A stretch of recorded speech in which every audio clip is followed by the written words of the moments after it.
Il-lokalità ta' Ħalaxa se tibda tkawdi minn żona rikreazzjonali ġdida.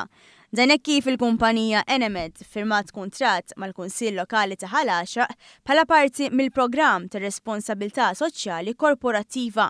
Ftehim li permezz tiegħu il-kumpanija Enemed se tinvesti 105,000 euro għal dan il-proġett.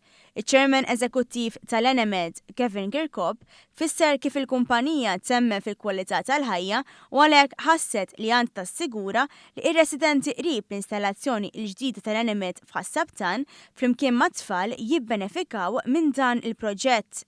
Allura tkellimna mal-Kunsill Lokali ta' Ħalaxa u tlabnieh jekk hemm xi proġetti partikolari li għandu f'moħħu li jagħmel u bil-finanzi u l-livell ta' finanzi li jkollu l-Kunsill ikun diffiċli biex jagħmilhom.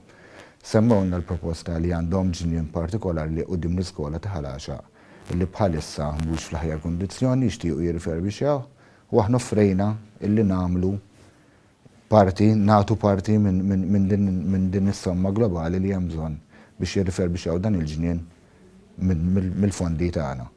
Huwa spjega f'liema stadju wasal il-proġett tal-Enemed f'Ħassabtan, proġett maħsub biex il-ħażna l-fuel tibda ssir f'impjant iktar modern. Saru d-diżinji finalizzati kollha u ġew approvati minn kumpaniji internazzjonali għandu x'jaqsam ma' standards ta' safety, kwalità, eċċetera. Bħalissa l-proċess jekk kien hemm xi siġar li jridu jiġu transplanted u dan għandhom isiru l-ġimgħa d-dieħla fejn ħajinqalgħu minn post u ħajitpoġġew f'post ieħor taħt is-supervizjoni tal-ERA.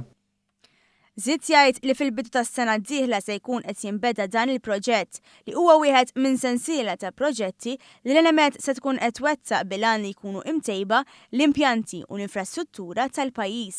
Il-kumpaniji li ġew awardjati il-kuntratti ġabnew poġġew l-uffiċini tagħhom fl-erja fejn is-sit illi ħajsir ix-xogħol u hekk alla jrid mill-Jannar kun beda x-xogħol hemmhekk li għandu jieħu bej 24 xahar biex jitlesta. Dan fil-waqt li iż-żona f'Ħalaxa mistennija titlesta sal-aħħar tal-2018.